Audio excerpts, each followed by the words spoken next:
It's time for the Douglas Coleman Show. Smooth and Savvy is joined by some of the hottest talent in the entertainment industry, from musicians to authors and all those in between. And now, ladies and gentlemen, here he is, Mr. Smooth and Savvy himself, Douglas Coleman.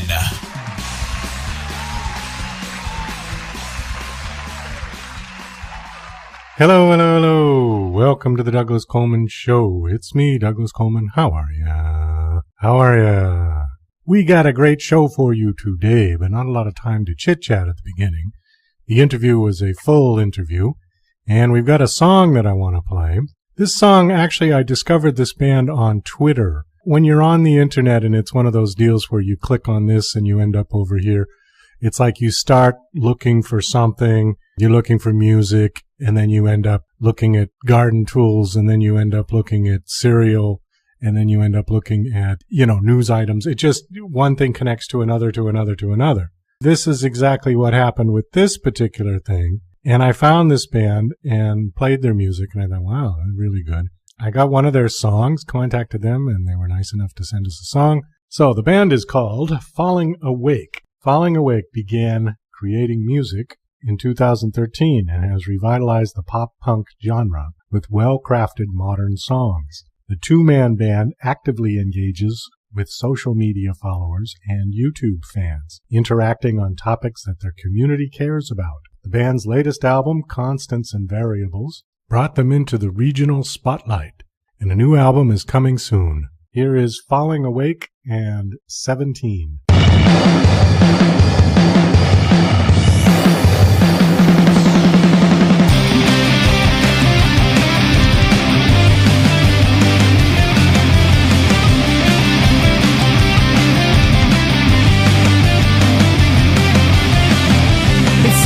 Slowly hold my hand, brace yourself, begin to feel this surrender.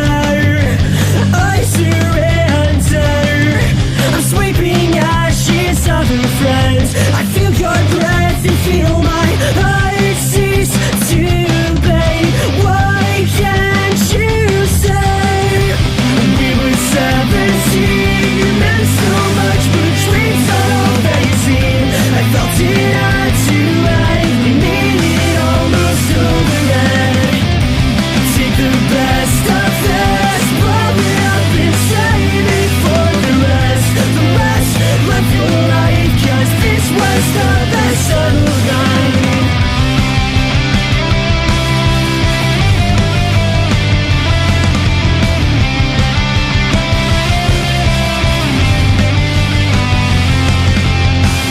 Save your time and move yourself forward and help me forget my angel. Rewind, please, slowly take my life and pick my bones clean. My angel, we were 17, you meant so much, but dreams are all vague. I felt it hard to hide. We made it almost over yet.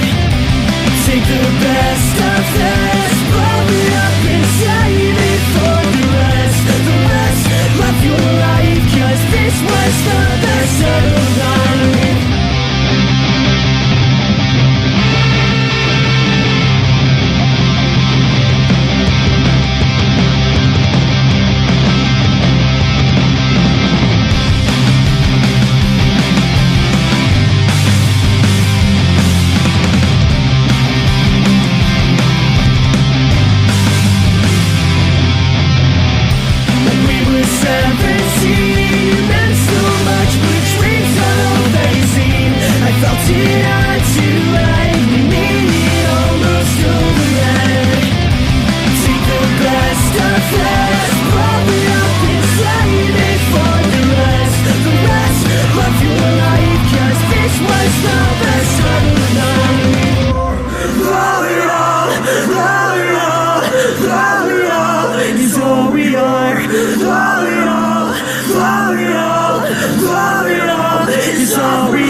Hey, watch me pull a rabbit out of my hat. Again? Nothing up my sleeve. Presto!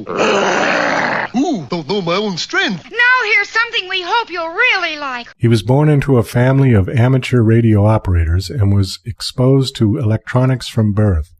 At age 8, he checked out a book from the elementary school library and built from scratch a 2-tube audio amplifier, assembling all the components and making his first project. At age 15, he went to work as a production supervisor in the electronics assembly profession.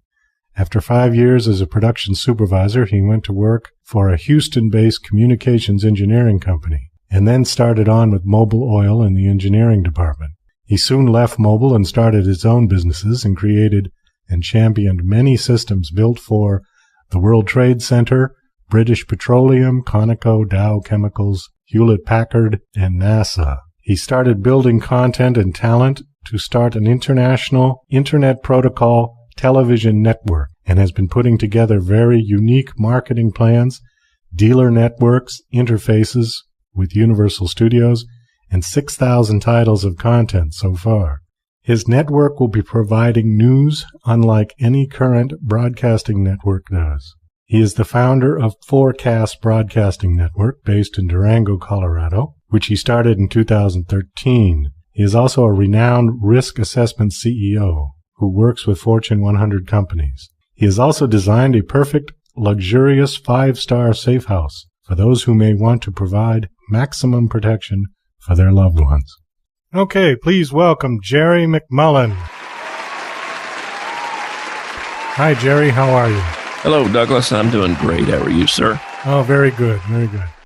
I was looking over your bio just before we got on the air, and it is massive. You have got all kinds of stuff on here. I think you take the prize for the longest, biggest bio that I've ever received because it's enormous. That's my name, Jacked Up Jerry. And I want to talk to you about some of the points on here. The first one, which I thought was kind of interesting, was it says you were born into a family of amateur radio operators. Now, was that what they used to call ham radio back in the day? Exactly. Okay. That's true. So what was that all about? I mean, I can remember as a kid. Can I ask you your age? Can I ask how old you are? I am 60. Okay, so you're a little, I'm 54, so we're kind of in the same ballpark age-wise. But I can remember the guys, they'd have these huge towers in front of their house, and then maybe they'd have something like these big antennas on their car. They could do it from the car, something like that. What was that about? Was that just about somebody having like a really small operating terrestrial radio station? Well, back then, I guess to compare it today, a lot of people spend time on the internet, make friends socially. Back in my earlier day, before the internet was ever invented, much less the microprocessor and the computer, amateur radio has been around for eons. And it was a way to meet people, not only within your community, but also within the state, within the country, and within the world. And it would depend upon what frequency and what time of day or night it was and what the ionosphere was up to what were you trying to cater to? I loved to used to talk to the Aussies. And so I would get on at a certain time and I'd talk to the Aussies. And then there's times I'd get on to Bird Station Antarctica and I would literally run phone patch traffic for them. That's back in the day before they even had the ability to have sat phones. So it was basically a hobby. I mean, it was a hobby, but I also went into it commercially because I had a passion for communications, and I still do. And that's one of the things that we're doing now is getting into television. A little bit different twist than what I came from. But, my own father proposed to marry my mother over the ham radio to her father. That's how crazy it was. And I had cousins and uncles and everything else. And every Sunday morning we'd get on the radio and we would have a kind of a roundtable discussion, kind of like you would, say on NBC's Face the Nation. Everybody would just talk and catch up on the weekly news, so to speak, in the family. I didn't know that those had that kind of a range. I thought it was just sort of people talking similar to CB radios in the 70s, where you just had kind of local people within a 20-mile radius or something. I didn't know. No, you did have that as well, and that was usually in the FM band, which is higher in frequency, much higher. And when you're working foreign stuff, it's in the real low frequencies. So it's more ground based and it's ionospheric based, where you literally take off, and depending on the angle of radiation of your antenna, you would bounce off the ionosphere and it would come back down to the earth. And depending on where it was coming down at and what was going on with the ionosphere would dictate where you were talking to at a specific time. Wow. So it's an interesting hobby. I mean, now that the internet's here, a lot of people are, going that way, but you had to know Morse code and all kinds of stuff in that day. I don't know that you have to anymore, but it was a lot of fun growing up. It kept me out of some trouble. Does anybody even use Morse code anymore? Oh, yeah, sure. And that's what I always loved, because it was good for the brain, because you've got to really have good, reflexes in your fingers and in your head. And, I mean, I could literally sit there and just fly on Morse code and talk to somebody in the room at the same time. So it was almost like your brain was in your wrist once you got very proficient at it. So I used to get a kick out of doing that. 15, you started working as a production supervisor in the electronics assembly, and then there's like a whole list of companies that you were working. You started your own company. What were you doing for World Trade Center, British Petroleum, Conoco, Dow? I was there at Disaster Communications, where we would monitor, and they also would monitor any kind of impending threats. And then we built a distributive engine, software-based, that would go out and communicate. Let's say BP had 4,000 employees in the biggest refinery in the country that they owned, and they had an H2S, hydrogen sulfide leak. Obviously, you don't want your employees to get in the wake of that, because you have one breath of that and you're dead. So we would broadcast immediately meteorology data that we collected on site, that we talked to, our computers did. And we would distribute that along with the alarm. It doesn't have to be H2S, it could be a lot of things. And we sent that out to 4,000 people within 2 seconds. And that would tell them which way not to go, which way to go, what the event was. And then we even had emitted diode signs, kind of like you see up at Wall Street, in front of a lot of the is it NBC, I believe it is, has a big ticker tape board above it. I forget which one it is, but we used to talk to signs, not quite that big, but we'd talk to signs that were at gates. And we did all that wirelessly. And we would tell people not to come into the plant. It's shutdown is in place. We give you instructions, scrolling instructions of where to go. We talked to phones. We did text to speech. We did email, we did fax, we did, the whole gamut. Basically, it was the shotgun approach. If you had a burglar coming into your home and you had a hall closet and you had a 22 or a 12 gauge to choose from, which one would you probably grab? And that was always my thought. And that's the way I always think. So I always grabbed the 12 gauge. So, I'm a believer in redundancy technologies. Because I'm an advocate of Murphy's Law. If it can go wrong, it will go wrong. So you should always have backups to backups. And unfortunately, most of our college graduates today have not lived through traumatic experiences like I did. Now, you may have been probably too young to remember the Bay of Pigs.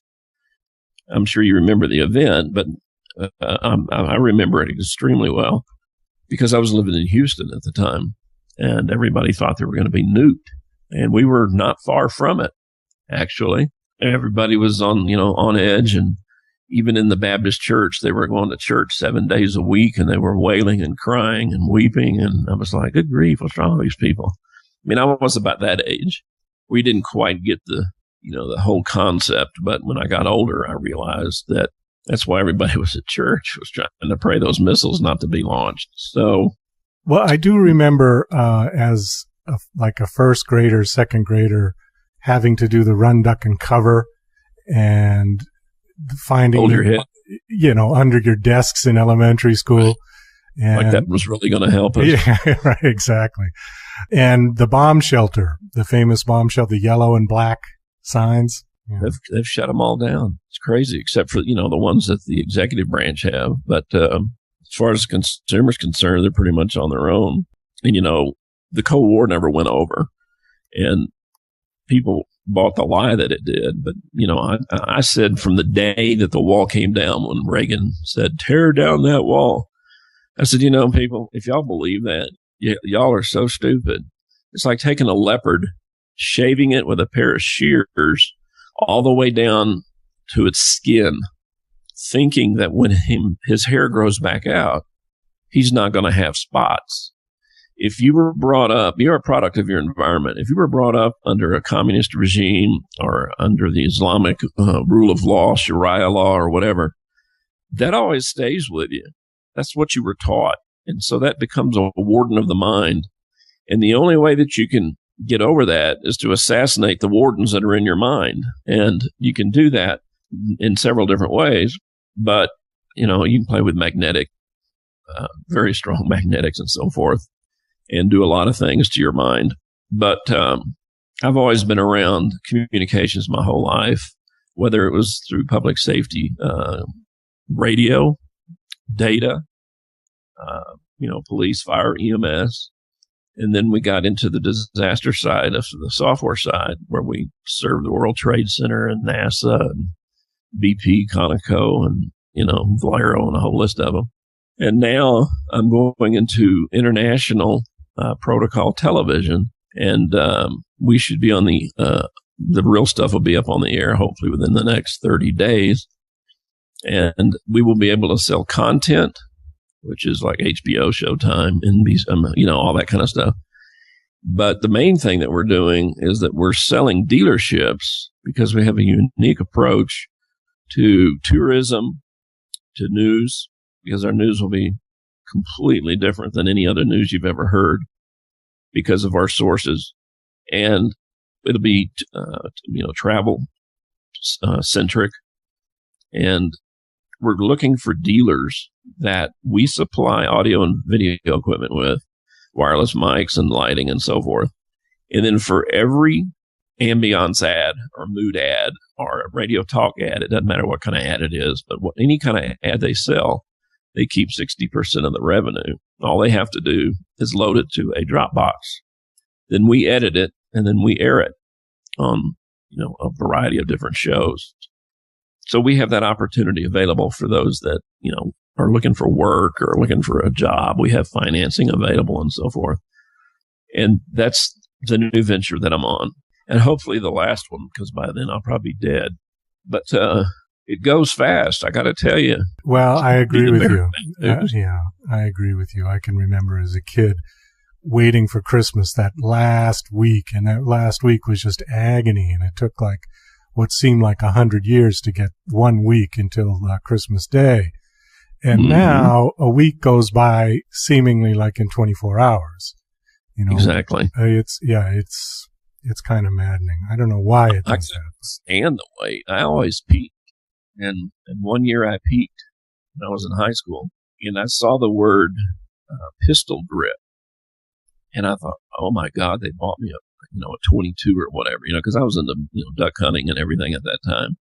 And so I went to school telling all my buddies I was getting a gun for Christmas. Well, of course, Christmas morning, I was the first present I went after, and it was a pistol-gripped hair dryer to blow dry my hair. And I ate crow for a long time on that one. Oh, I bet. So it pays just to wait for Christmas morning. I want to go back to your Internet Protocol TV network a little bit, because I'm trying to figure out exactly, this is not like a Netflix. It's similar to like a Netflix, but it is okay. It's a lot different in the sense that we're going to offer private channels to governments, to school districts, to FM radio stations, et cetera, to make them international. To allow, and not only, a government doesn't need to be international, but let's say they want to have a town hall meeting, or they want to have a chamber meeting or there's a special whiteout from the snow meeting that the mayor needs to tell everybody to stay off the street or whatever, they have the ability to propagate that video to a dedicated channel within that county or city or whatever the case may be. And so they have their own direct feed to the citizens. And then when it comes to schools, the coach could, or somebody affiliated with the coach could be out shooting a football game of the high schoolers. And then once the game is over and grandma and grandpa got to see it up in Detroit while it was being played, let's say in Texas. And let's say all of a sudden there's a school lockdown, which is getting to be pretty prevalent within the country.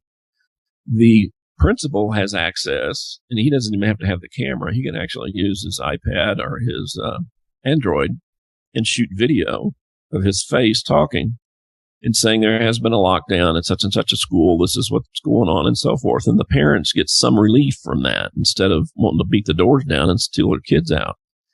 And then it can also be used for inclement weather reports from the superintendent of the school district. And so we're taking it a lot further. And then there's all kinds of industrial uses that we're going to be doing. So in answer to your question, yes, it is. But at the same time, it's a totally different concept. But you can get media and movies and everything else from it as well. And the dealer has the ability to not only sell ads, he has the ability to sell content, and he has the ability to sell other dealerships. So it's a good way for a person to make some good money that's recurring, and recurring revenue, which is the Gillette and Schick model, has always been my model in any business that I've ever been in. So if you want to go goof off for 3 days, you're still making money those 3 days you're not working. That's what this product basically is as well, and can be for the dealers that want to participate in it. We have 5,000 of them that we're trying to sell, and we just started last week. So this is a good time to be getting in on it. So to be a dealer, first of all, what am I getting if I just said I wanted to be a dealer with this? What you get is you get the network, and then you get all your audio, all your video, all your lighting, all your SD-RAM cards, sound equipment. You get card stock with unique QR codes for each dealer's area of interest, and we use that as a tourism spotlight. And they get training, they get support, and then they have the ability to load us and make 60% of their money back every month. Are they setting up a studio? We're already in a studio. No, I mean, you said that the dealer has provided lighting. No. He doesn't have to set up a studio. He actually goes out on the street, basically. He's more of a soldier, he or she. A roaming and they're reporter. Out looking for different type of ads, either a mood ad in a restaurant or a mood ad in a hotel, so that as people are traveling and they go to, the forecast site, they'll be able to see the actual mood within a particular establishment and make a decision. Oh, there's just a bunch of old geriatrics in there like Jerry. Or, hey, there's a bunch of 30-year-olds in there. Let's go check it out. And so that kind of gives them a lead even before they ever get there. They can be in Tokyo making their plans to come to, say, Colorado and go on and view that on the web before they ever get here. So they can see what they want to check out once they get here. It sounds to me like it's kind of a professional grade of Periscope. It is. Yeah. Okay. So what would it cost if somebody wanted to buy the package? Well, start the normal price is $25,000 one-time fee, and right now for the next couple of weeks we're doing them for $5,000 off. So that's for $20,000. $20,000. Okay. And then we have financing available. We, of course, take all major credit cards as well. And, we work with people because, we're not living in the greatest economy of all times. And nor do I see that getting any better anytime soon. And so, we have to be able to adapt to try to assist people. But our goal is to get all the content up and running in the next 30 days. And then at the same time, ramp up the dealers. So we're in that mode right now. So it's a good time to jump in at a ground floor opportunity, because it's not going to be your standard Netflix. And it's what we do offer in entertainment will be cheaper and less expensive, but the same kind of content. So would people on the other end who want to watch the content, do they have to subscribe? Well, if it was for HBO or Showtime, they would. But for general broadcasting, I have to sit down and make that list up myself of what I want to give away. Then there's another list that I'll make up that, let's say it's $3.95 a month. And then there will be, the premier list that may be $6 a month. And then, of course, if they want Showtime or anything like that, they pay per view on that. So it's extremely similar. So it gives a dealer an opportunity to sell a whole gamut of things. If you sit down and put the pencil to it, they can make a lot of money, and they can be independent. They don't have anybody nagging them. Did you meet your quota today? All they have to do basically is just be a soldier and go out and hit the street in their city and make sales. Basically is what they are. Is there a cross between sales and videography? So that's what we're looking for in the dealership program. So let me just try to picture this. So the dealer is going to go out and video stuff, right? But he doesn't necessarily have to sell mood videos. Let's say he just wants to participate one day a week into peddling that type of ad. So he does. And he has his camera with him in case they sign a contract, and he goes and he gets it out of his vehicle, her vehicle. Well, let's say all of a sudden then he just wants to concentrate on talk show ads or pre-recorded ads or banner ads that go on the channel, on the face of your iPad or television or whatever. He has the ability to sell all these ads, and he retains 60% of that ad revenue because that's his client, because he got that client. It doesn't have to be all ambiance or mood video, but that does make a big difference. I got to be honest with you. When you see, when you watch the video of some of the different, up here, there's saloons and their pubs, because I live in the Old West. And so we still have saloons from the 1800s here, and they still play ragtime music. And, you feel like Doc Holliday and Wyatt Earp are looking over your shoulder. And so you can go in there and capture that kind of ambiance that most people in America don't even know exist.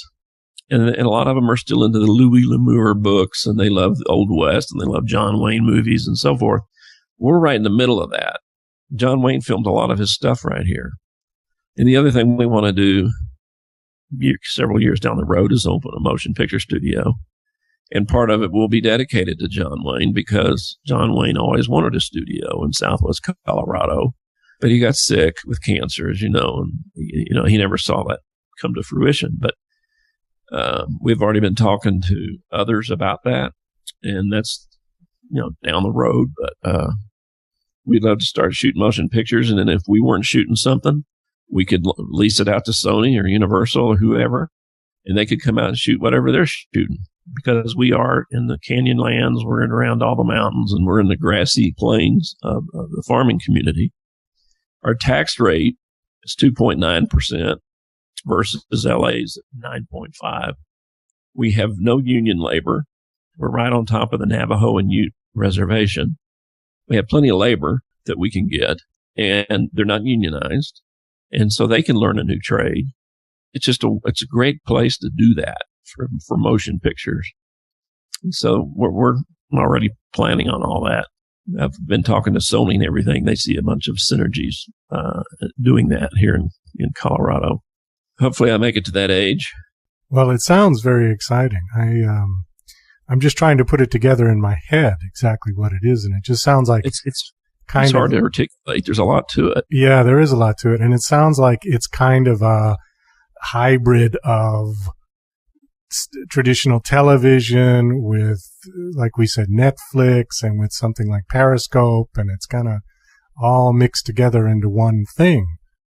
Right. And a dealer can come to school and can learn every one of the peripheral ideas that we have, and he can sell those as well to governments, to school districts, to FM radio stations, or what have you. Plus, there's more. And he can sell those, and he gets revenue off of that monthly as well. Or he can even make money off of content, like the bigger news feeds or the National Geographics and so forth. So there's a lot for them to sell. The dealership itself, if he makes 10% on it, if he sells a couple of those, that's $2,500 a pop. we're paying him 10% on that. We're paying him 60% on ad revenue. And there's a ton of different types of ads. So that can accumulate fast. You just have to be a mover and a shaker and go out and make stuff happen. And as you can tell by my bio, those companies that I dealt with, I was a mover and a shaker to get some of those accounts because, trust me, I wasn't the only one out there. I was up against the Honeywells and Toshibas and Motorola's, and I just had to be better. And it's not always easy to be better. But I had we had those accounts for years. World Trade Center was a tragic day in my life because not only was it a loss of friends and a customer, it was also a loss of revenue. But I got to be honest with you, from a secular humanistic perspective, that was probably the golden egg, having that account as long as we did, because it did represent global commerce. And, we penetrated that.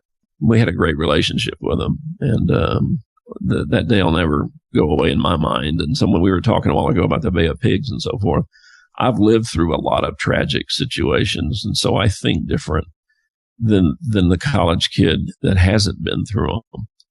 And so that's why I believe in redundant technologies. That's why I believe in having your data or your studio inside of a nuclear rated facility, because it's quieter, it's safer. And that's where we're at right now. We're actually in a nuclear rated facility, and it's also biologically rated. So we're out of sight, out of mind, out in the middle of nowhere. And so if I say something that offends, someone on the East Coast and the CIA starts coming after me, they got to get in here first. So, so you're in a bunker of some sort. Yeah, very much so. It's been on National Geographic, NBC, Bloomberg, Russian Times, and UK Mirror, and about 60 others. But it's a unique place. It was a unique project. I undertook the project. You see, I used to build hot rods. Before hot rods, I literally built high-speed bicycles back in the day before the flood. And then I got into hot rods. And then all of a sudden, I decided for some crazy notion to take this project on an AT&T property, and I'd rebuild it. Oh, my God, it took me 7 years. About killed me. We're finished, building it out in this particular section. Then we started on a north wing that we've poured the foundation for. And we want to go out to the south as well. And then that will house celebrities while they're here filming or, taping or what have you, and give them a 5-star experience. And they don't have to drive back into the city. They can enjoy the views of the San Juan Mountains that are absolutely gorgeous. And so many people come from all over the world just to drive that loop in September when the leaves are changing colors. So, we also want to be the news for Southwest Colorado and for New Mexico, Utah, and Arizona, because we're 20 minutes from all those states, because we're in 4 corners. So we could get film credits from all 4 states if we shoot in each state. We could do the news in all 4 states, in the corners, that is, because our closest news is 300 miles away. And so you never see a newscaster here, period. They don't exist. So we do that, and then all of a sudden Forecast becomes the channel that everybody out here watches. Then they start to see, well, good grief, they've got, Gunsmoke's on now, or they've got Bonanza, and then they've got, political satire shows, and they've got, and then I can, if I want to, I can watch Showtime. I can watch these other movie channels, and we become their one-stop shop, so to speak. We offer that cheaper than the competition does. That's what our mission is at the moment. And been working on it a couple of years. And there's a lot more to it than what I've even explained. That gets into some software that we had designed. It's politically based, where the voice of the populace is heard again by their government. And it's all textually done, but converted to speech automatically, where it calls their representative or the executive branch, whoever they're trying to go after, They can file electronic petitions, and it's based on a social engine, much like Facebook on steroids. One of their friends likes that petition, then guess what it does? It calls them up as well. It just assigns a different ticket number and a different name to that ticket. So instead of your emails just going into email jail and, really never getting any truth out of your representative, it's just a canned email. This way, you just take their switchboard and make it look like spaghetti. You tie it up. That's it's another project. That's a subset of my show. My show's Twisted Nation, and I'm Jacked Up Jerry, if you can tell. And so we shoot that show, and then we'll be online on the numeric number 4 CAST.TV. In about 30 days, you'll see the network up. Right now, you just see some beta software that's sitting there. We'll be doing that, and if anybody's interested in what we're doing, they can email me at the number 4, not FOUR, but the number 4, CAST Jerry, JERRY, at gmail.com, or they can call at 970-529-0901 and pretty much live with that. It goes everywhere I go, even to bed. So, because we're dealing with people all over the world, you pretty much have to have it with you at all times because it's different time zones everywhere. That's what our newest venture is. Great time to get involved. If you know anybody, pass it along. We'll pay you a commission. So, all right. I want to go back to your bunker just for a minute, if you don't mind. Sure. I want to ask you a little bit about it because I find this kind of interesting. We were talking about fallout shelters, and you mentioned the Bay of Pigs, and then there was the famous Missiles of October, which was another point in history where we were close to nuclear war, perhaps. Now, one of the things on here, it says that the building is nuclear rated. How do you determine that? Well, when it was designed, which was when it was built in 1964, they looked at the most probable target sites as Cheyenne Mountain, Denver. Denver employs the second largest amount of government employees other than Washington. That's where the bunch of the government workers work in Denver. So you had Denver, you had Cheyenne Mountain, not too far from Denver, which is where NORAD is, where they do all the strategic air command control and monitoring. Then you've got Santa Fe and Albuquerque, and then you've got Phoenix. And so everything is at least 300 miles from here. So they thought, well, if something was to be dropped on Albuquerque or Denver, what would happen 300 miles away? What would the pressure wave be? What would the radiation levels be? And that's what dictated whether it was above ground, below ground, whether it was cinder, whether it was poured concrete with massive steel, whether it was monolithic, meaning that it would float in the earth if there was any movement in the earth from an earthquake, or we're not on any seismic events like California, or the building would float like a boat in the water in the dirt. Oh. So it stays intact. And I've seen pictures of all the steel. I've actually seen the steel because I had a new door put in, and the guy that did it built Hard Rock out in Las Vegas, and redid the Caesar's Palace, did the addition. So he'd been in the construction industry for years, in big construction. When he got out here and he was trying to cut out like an inch on each side of the door jamb, it took him one whole day with one of those abrasive rock saws that runs on a big gas engine. He says, my God, I've been doing this my whole life. He says, I've never seen anything like this in my life. It was so much steel inside that concrete. And the concrete is anywhere from 12 to 15 inches thick, and in some places thicker. It was built to, withstand a significant amount of pressure. But the one thing that's nice is that you have mountain ranges all around you that are going to protect you from Phoenix. They're going to protect you from Santa Fe or Albuquerque or Denver or what have you. So you're already going to get some relief.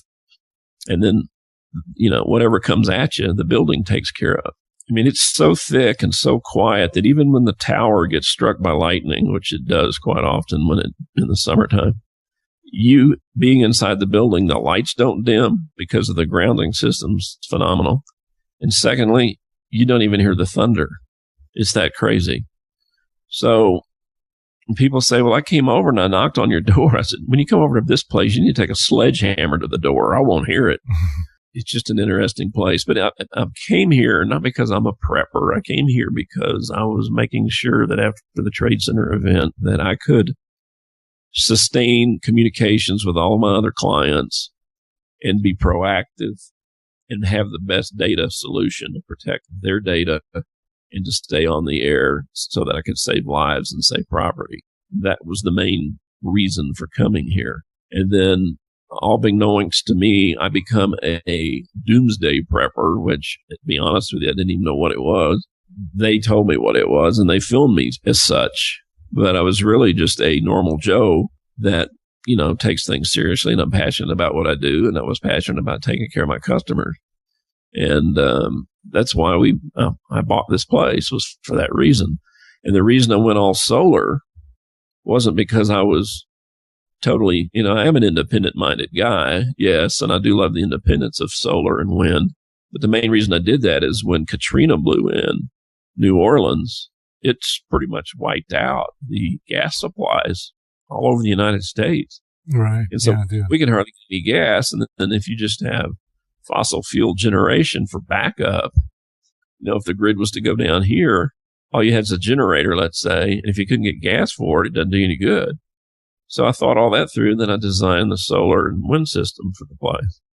And that was a 2-year project in of itself. We did all that. And so this entire facility, as we speak to you right now, is totally running off the sun. And we're one of the few places in America, I get a laugh out of you on this one, that has a solar operated bidet in the bathroom. And it's the talk, of all the women folk who come by and visit at times. They go in there and they're freaking out, because the seat's warm, and then it, washes you and all that other stuff, dries you and everything. That's all solar based. And then the theater. The pump is solar for the water jets? Everything. Yes, everything is powered by the sun. Water jets, motion pictures. We have all high definition theater. All that stuff runs off the sun. So you're using solar cell collectors. Oh yes. Okay. Yes. Can I ask how big this bunker is? This place is? It's 4,277 square feet, and it's on 2.07 acres, and it's one of the highest points in this area. It was high because AT&T needed their microwave shot back in the day to clear obstacles, and the advent of fiber, all that changed. They still have hot microwave sites, but, most everything's gone to fiber for now. You're not underground. No. This particular facility is above ground. Oh, okay. All right. Let's see. You have one north of Fort Collins, just on the other side of the state line, that is underground because its proximity to Denver was much closer. So it was underground. Now, if you get out into Montana and Wyoming, and a lot of those spots, they're made out of cinder block. This one here was poured on site, and even the ceilings, of course, are concrete. So they had to build massive jack stands to hold all the forms because the conduits were even poured within the concrete. It was a feat. I mean, these guys back then were just animals when it came to construction and engineering because they built these things like tanks. They don't do that anymore. Doing good if you have a steel building and maybe 2 or 3 inches of insulation that any bullet will go through, even a BB gun for that matter. In a lot of places, they use aggregate 4-inch pea gravel type facilities that are, not very big. They're big enough for 1 or 2 guys to be inside working on equipment. But back in the day, these places had tons of equipment. And it was back in the day of tubes. They had to cool all of that heat that they were generating. So the air compressors here, or air conditioning system compressors, have 400 pounds of R22, if you can imagine. Your house has about 5 pounds. Yeah. This place has 400. And so when it is summertime here and it's 90 outside, which we don't have too many days that are above the 90s, but I did it one day. I think it was 92.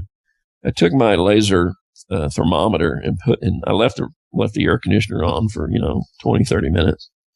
And I measured the air coming out of the vent. It was 38 degrees.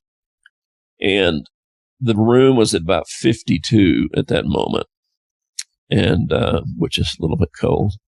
But I was just, testing it. So it's a lot more than just an air conditioner. It's a freaking chiller. So yeah, it's like a meat locker, it sounds like. Exactly. Yeah. And which is great for networking because you always want to keep your computers cooler because they operate better that way. But it's just an amazing feat that to see, as a nation, how we used to build things and compared to how we build them now.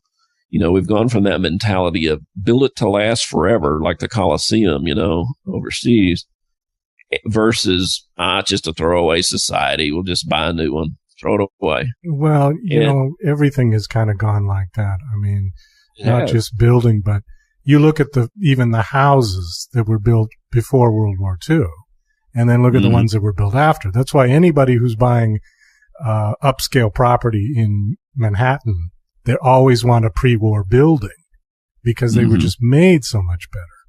Oh, yes. And now even music is gone disposable because it can just be computer generated. Right. And I've watched a lot of musicians. We had Sonny Cool out here from Parliament Funkadelics, George Clinton's group, and they're literally writing music on their iPhones, and then they'll put their vocals on top of that. And I'm like, good grief. I mean, they don't even need a studio half the time anymore. No. They do it right there while they're having coffee at Starbucks with their headphones on. And then when they get back, then they'll add their vocals and voila, there's your album. Let's cut a bunch of them. Yeah. We can just make 10 albums in one day and call it a day. It's nuts. The whole world has changed. And, if you think about the newspaper industry versus, Drudge or Fox or CNN or whatever, you just see everything transitioning, and it's really kind of creepy to think what's getting ready to happen in the next few years with, a cashless society. They're getting into the automated debit cards now that have the microprocessors on them. And of course, you've got Applied Technologies that have been working on the implantable RFID technologies. And at some point, one of the recent new legislations that was passed is a bill called the Enhanced E911 Protocol. And what that's going to do, it's going to mandate that cellular carriers install more and more and more hardware so that regardless of your cell phone being in the GPS mode on or off, it won't matter. They will be able to track you, period, through all this new mandated, legislation. And they've also been experimenting out in LA in some of the high rises that, let's say there's a bad guy on the 30th floor and they can literally tell what floor, what room, and exactly where he's standing. They take a shot at him outside the wall. That's how close they've got it. So there's a lot of technologies that kind of scary in the next few years with RFID and walking by, wireless modems and all this kind of stuff that are going to see it. And they're going to say, oh, geez, Douglas is over here at the Denver Intercontinental Airport and it looks like he's walking to terminal number 24. It's just crazy where it's going. I wouldn't be surprised, and I say this somewhat in a joking manner, but in some respects, but it more than likely might come true. When it's all said and done, our toilets will be browser-based and count whether it was a liquid flush or a substance flush, and your sewer bill will reflect either one. I just think that's where it's all headed. It's nuts. It's interesting how, George Orwell's book and even things like Star Trek, the original Star Trek in the 60s, where things that were on that show that were supposedly fantasy, we now have. Every home in America has it. We've all got monitors on our desks. We've all got those little communicators now. Mm-hmm. And it's amazing. Then the next generation sci-fi, like something like The Matrix, or there was that other movie called Wired, where everybody had a chip implanted in their head. That's coming quick. Yeah, I mean, the technology is there. It's a reality at this point, right? It's been there. It's been there for over a decade. They've been using it in animals to track them, but they're going to mandate it into the humanoid species probably within the next couple of years. And that's getting a little bit overstepping the line, in my opinion. People don't need to know where I'm at. They don't need to know where you're at. It's none of their damn business. So, well, I agree. And, you might as well take the Constitution and just flush it down the toilet at that point. I know that's one of my biggest fears in the next few months is that the War Powers Act may be enacted by executive order and there won't be an election.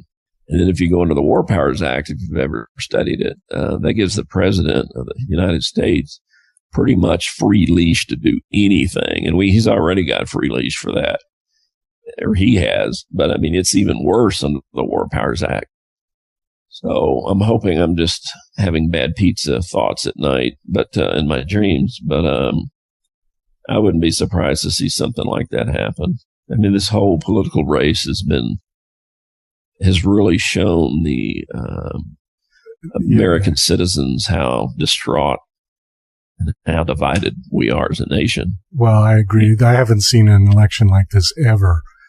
No. It's really, the underbelly is showing for everybody. It is. What's scary about that is, we're no longer under any weights and measures system in the dollar, except it's a fiat currency, so it's based on the full faith of the United States government.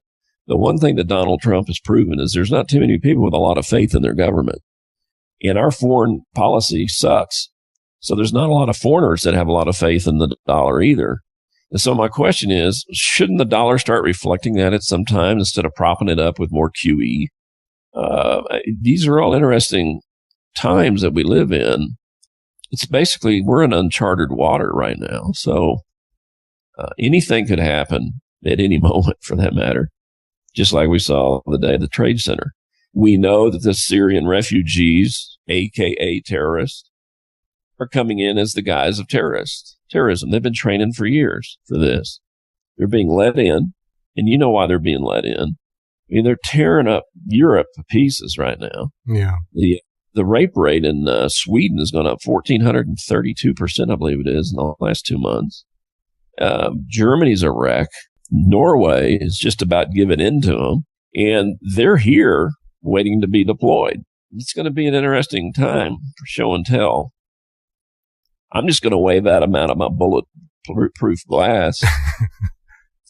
That's what I was going to ask you about your bunker. Did it have windows? That's what there's only two, and they're in a room that is isolated from the core, and they are massive. I bought them out of Switzerland, and they also have the Batman type shutters that come down over them at night, and steel shutters, and then the glass itself, is rated up to a 44 mag, and of course you shoot a 50 through it, it's going to go through it, but how many people are going to shoot you with a 50 around here? But the concrete, and that's just really a sunroom in a conference area. But the rest of the place, good luck. Even with a nuclear tipped 50 cal round, you wouldn't make it through the concrete. So it's just too massive. And it's been setting for 55 years or whatever it is. And so it's not just a five-sacker. It's hard stuff. It's really been an interesting project, but you come in here and you turn on all the alarms. Of course, there's infrared cameras everywhere that film the place day and night and capture license plates and so forth. But then we've got strobe monitoring. That strobes come on if there's someone breaching the property, and it just goes on and on and on. It was a lot of fun putting it all together because it was an accumulation of 35 plus years of commercial versus amateur radio type, technologies and things that you learned. And let's just do this one big last throw and let's do this project. And then all of a sudden you go, no, let's start television now that we finished this one. So, is there any companies that would make something like this or is this a custom job, one at a time? Well, this is unique. I mean, everybody can build a network, but we're doing a lot of unique things that do crossovers to, our disaster business. I meant the bunker. Can you like go to some place that they say, we'll build you one like this? Oh, if you had the money, if you were to do this one today with all the concrete and steel, it'd be about 13 million. Right. If you're up for it, sure, but it's a lot of work, and I'd hate to be the poor concrete guy. I'd like to be the concrete company, but I don't want to be the guy doing the concrete work. Was the concrete all brought in with the trucks, or was it like actually preformed? These aren't tilt-up walls that are poured. Everything was poured on site, and that's why everything is tied together. The ceiling's tied in, and that's what makes it monolithic. And the slab's 5 foot thick, solid, not piered. It's solid, and there's a ground bus down at the 5 foot level that runs around the entire building, with ground rods maybe every 10 feet. And then that hooks into another ring ground that is at about 10 feet in elevation in the entire building that ties all conduits and door jambs and everything together. And we covered all that up with wood trim. And then all that ties into the real tower ground system, which is down about 150 feet in the ground. Those ground rods are. And the steel from the tower goes down about 70 feet in the ground on 4 legs. So it's a massive structure. It looks like something out of Star Wars. And you can be up on top of it, huge winds, and the thing doesn't even move. Is there a picture of it somewhere online? I can send you one. I'd love to see it. Yeah. Jerry, we are out of time, unfortunately. We have used up the whole hour of the show. Can you tell us quickly about your radio broadcast, please? You can listen to my show, Jacked Up Jerry, Twisted Nation, and my co-host is out of L.A. He's a broadcast journalist. He was born in Mumbai. Very, very intelligent man when it comes to geopolitics and to just everything and politically, period. And he makes for a really good show. And, of course, I'm on there just stirring it up usually. So this is a political talk show you're doing?